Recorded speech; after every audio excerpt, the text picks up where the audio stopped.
Hi everybody, this is Adrienne Joyce of Ms. Joyce Tarot, and today I just wanted to talk a little bit about shadow work and the shadow. And as a warning, this may be a triggering topic because it's not easy to talk about. It deals with matters that may be uncomfortable to a lot of people. And basically, what is the shadow? There's a movie that came out recently called Us, and I'm not going to give any spoilers here, but the movie is about a family, a mother, father, two children, who come across their doubles. You know, people who look just like them, but they're really evil. It's a horror movie. You know, they're evil, they're mean, and they want to come out of the shadow and basically confront the real version of them, so to speak. So the same thing with us. We have our outward appearance, and then behind the outward appearance, there are things that maybe we don't want people to know. And some examples could be that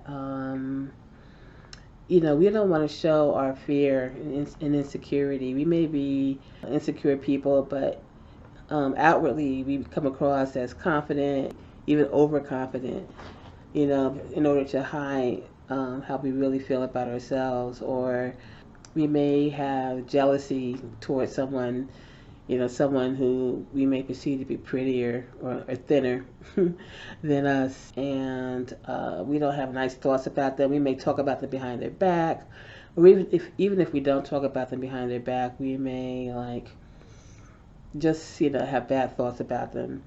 Um, you know, there was a woman some years back that I used to work with, and the thing about that stood out about her was that she always was smiling. When she walked around the job, she's always had a smile on her face. She never didn't smile.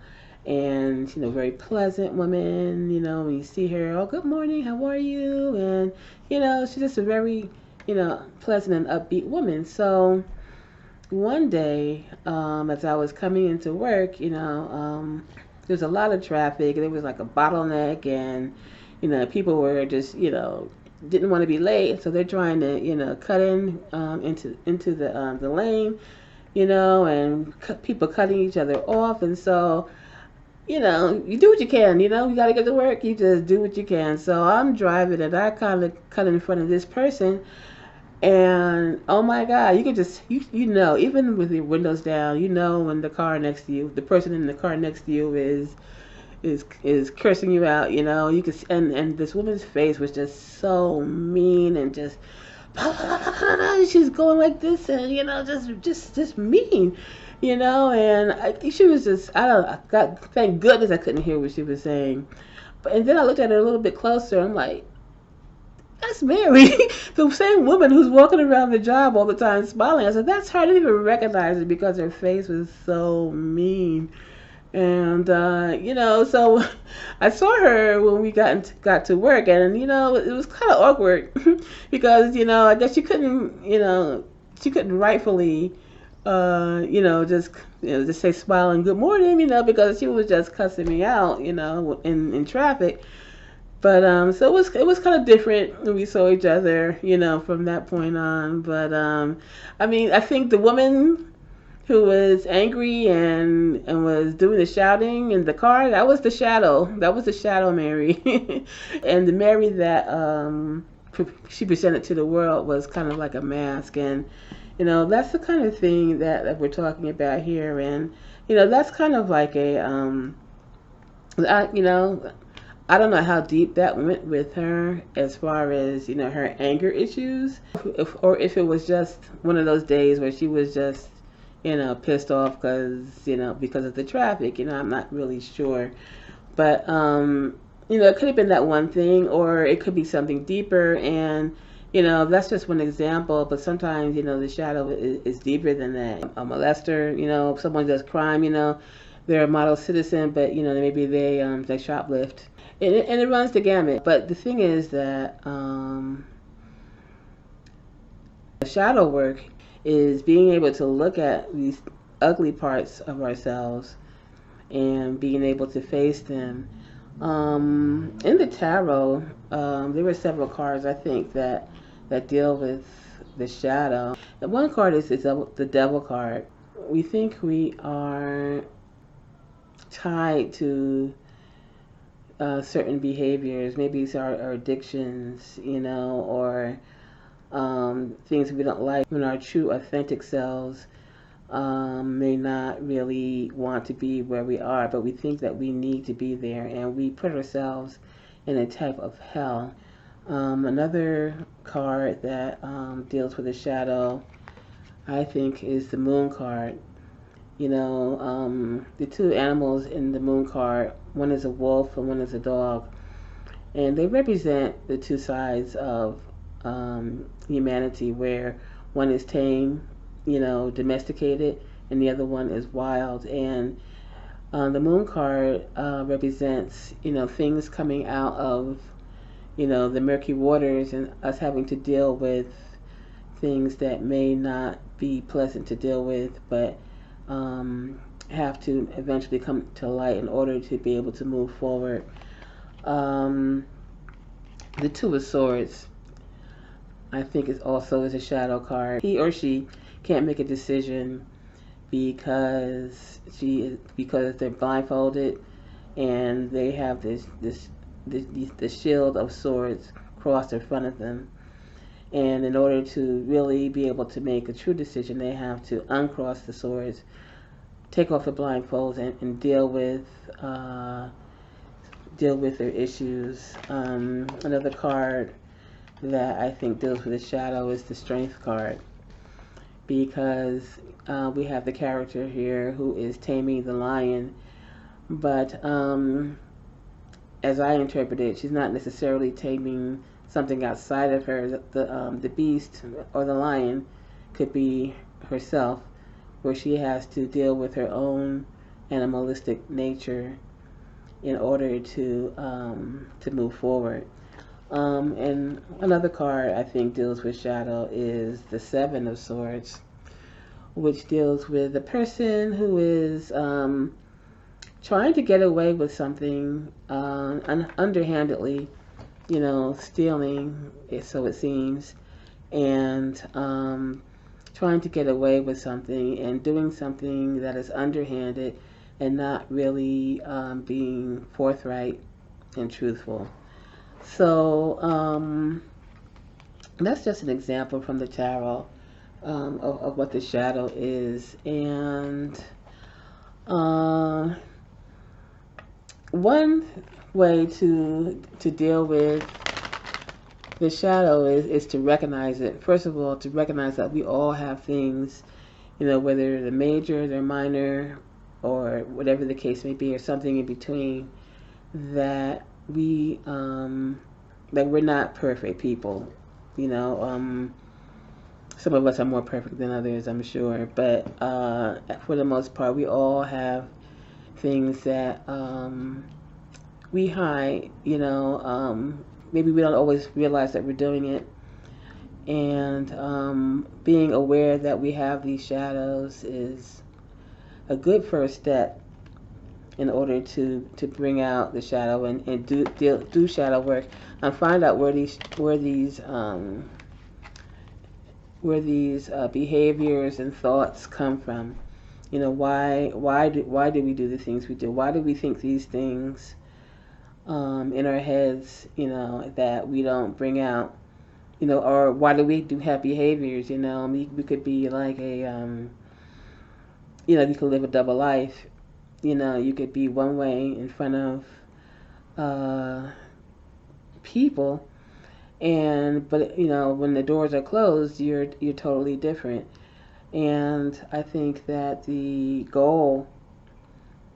ultimate goal is to be who you are at all times, and if parts of you are unacceptable to you, or they're so unacceptable that you don't think you can bring them out to the public, then that's something that you need to deal with. Either you either they were okay to bring out to the public. It's just a matter of not being afraid of being criticized, or else these behaviors are harmful to yourself and to others, and you need to deal with that. Um, so, we need to recognize that we all have these things. Um, but even deeper than that, perfection is not necessarily the goal. The goal is to be who you are, whatever that means. If you feel as if you cannot be who you are at all times, then that is a problem that maybe you need to think about. And sometimes it's very hard to determine what is our shadow and what is not, because we kind of put those two things in two different categories. Like, okay, this is who I am in public, but what I do behind closed doors is something else. It's something different. But it's not something different. When you go outside and it's a sunny day and you're walking down the street, or you're standing somewhere and you see your shadow on the ground or on the wall next to you, is that shadow separate from you or not? Because if you weren't there, the shadow wouldn't be there. You might have an argument in saying that the shadow is actually you. It's probably more clear when you think about it in terms of, your fingers. Are your fingers separate entities from you? Are they a part of you? Are they you? Are they you? All the body parts make up who you are. And so, your finger is you, your shadow is you. You are your shadow, so there's no separation there. It's all the same. It's all you. And if you accept that your shadow is you, then you can look at your shadow and figure out what is it that your shadow is telling you. And so, drop the card here. So, in conclusion, shadow work can be is very serious, and I think like I was saying before, the goal in life is to be authentic, to be yourself, and anything that you can't show to other people, which is not to say that your life should be an open book and that you should tell everybody everything that you do. But overall,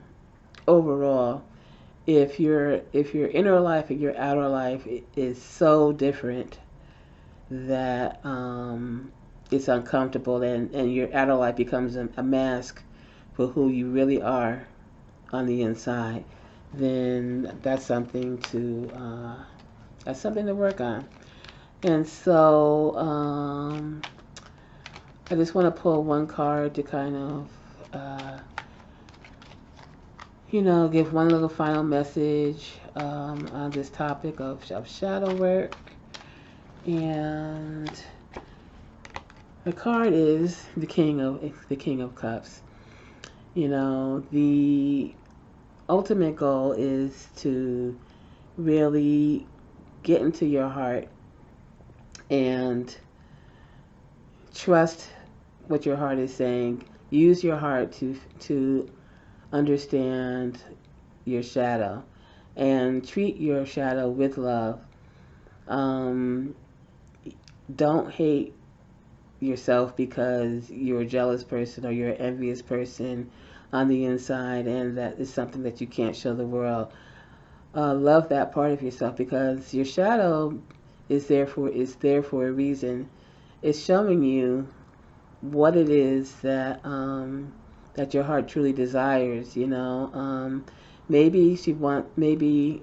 I'm just using the person who was the road rage person as an example. Maybe that shadow is telling her that, that she needs expression, that she needs to accept that she has negative feelings as well as positive feelings.